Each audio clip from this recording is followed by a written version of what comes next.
Welcome back, beautiful and amazing human beings, and I want to do something different. I want to get a little bit deep here, and we're actually going to go after the deepest, darkest parts of the web and expose the hater. Well, not actually expose them, but maybe even hopefully help them. I know, mission impossible, but stay tuned and let me try something that may even help the worst political villain of them all, Hillary Clinton. Now, you could ask anyone who makes YouTube videos, and they will tell you that we all get soul-crushing comments. Before we start here, I want you to insult me as much as you can during the duration of this video in the comment section below. Go after the Pinocchio 3D holographic Putin-like balding. And that's why today I want to talk about the shadow. That's not Sauron or Mordor or some Harry Potter metaphor for a creeping evil. I want to talk today about all of the emotions and thoughts we keep buried within ourselves. Repressed feelings and desires for fear that we wouldn't be socially appropriate. Jealousy or anger or mistrust or even just being upset and vulnerable about something, the stuff that we hide. That is what is called the shadow, and far from ignoring it, there's actually a lot we could learn from it. A great example of the kind of impact shadow material can have on us and our relationships with others is homophobia. There have been countless studies all indicating that the people who are most vocal and outspoken in their homophobia or criticisms of homosexual people are often harboring homosexual feelings and desires themselves. Like these 16 anti-gay activists and politicians that were recently caught being gay. This is the shadow material, and when we see it expressed freely in other people, it tends to make us angry and irrational. We put up barriers. What Austrian neurologist and founder of psychoanalysis Sigmund Freud called a reaction formation to suppress our anxiety about it, creating an exaggerated specter of the opposite tendency.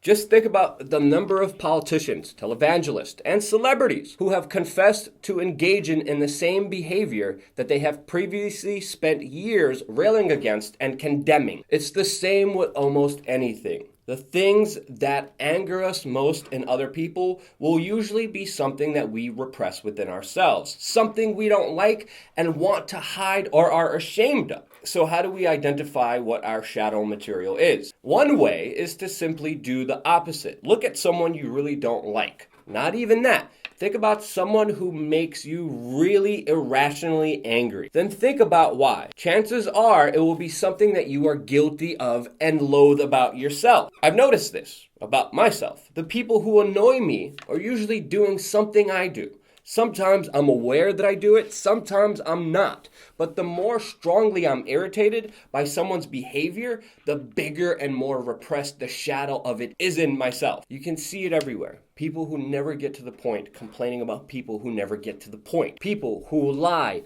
blasting others for their dishonesty. People with road rage who get enraged by people who drive like them. But shadow material doesn't have to only be used to fuel anger. We could also use it and release it in a positive and productive way. Think about comedy.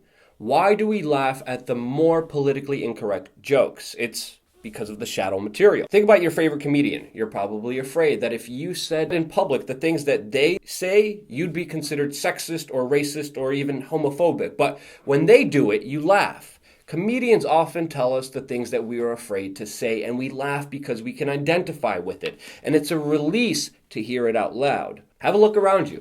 Do you sometimes think everyone seems angry or annoyed or miserable? Do you often not trust people and think they're liars or gossipers? Chances are you're seeing your own shadow projected onto other people. And it might be a good clue to help you to start dealing with whatever the shadow is within yourself, because our thoughts really do create our own reality. You know, like Hillary Clinton projecting that Donald Trump conspired with Russia when in reality she did it with the Uranium One deal, or the fact on how she blamed Bernie Sanders for damaging her campaign when she was the one who unfairly and unethically rigged the primaries against him. But I digress, and I could keep going on. The shadow isn't even necessarily a terrible, evil thing. It's just something that we repressed. Often we feel we must repress positive thoughts and feelings too. Healthy and positive feelings like pride, sexual desire, appropriate reactions like fear or anger to scary and irritating situations, and even creative impulses can all be repressed if we don't deem them socially appropriate at the time. We feel ashamed of our pride or immoral behavior because of our desire for certain people or certain things. They become our shadow and we begin to resent it in other people. We resent the people who are comfortable with the things we have repressed. This shadow exists in all of us. Think about it. Nobody is perfect and nobody is 100% themselves or 100% honest all the time.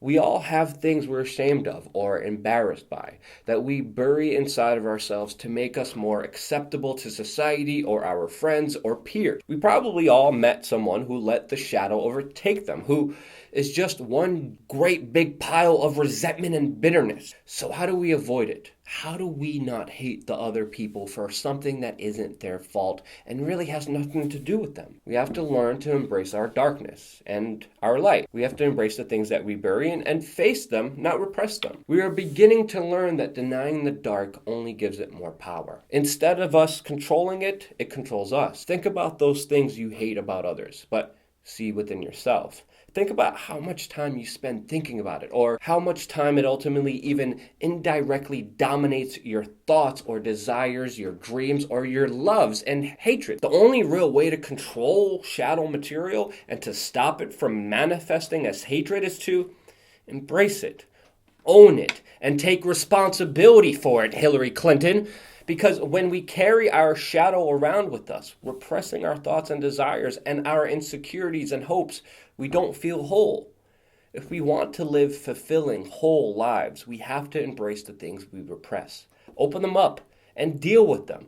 Only then can we be fully functioning, well-adjusted, ultimately happy people. After hearing everything that you heard in this video, you have to understand, on top of everything, words only have power if you give them power. If you believe that there's some truth in some insults, yes, you will be hurt by them. So it's all okay. It's all fine. And if you agree, share this video, especially to people you know who need to hear it. There's probably a lot of them. Thank you again so much for watching. Subscribe, stay tuned for more here on youtube.com/WeAreChange.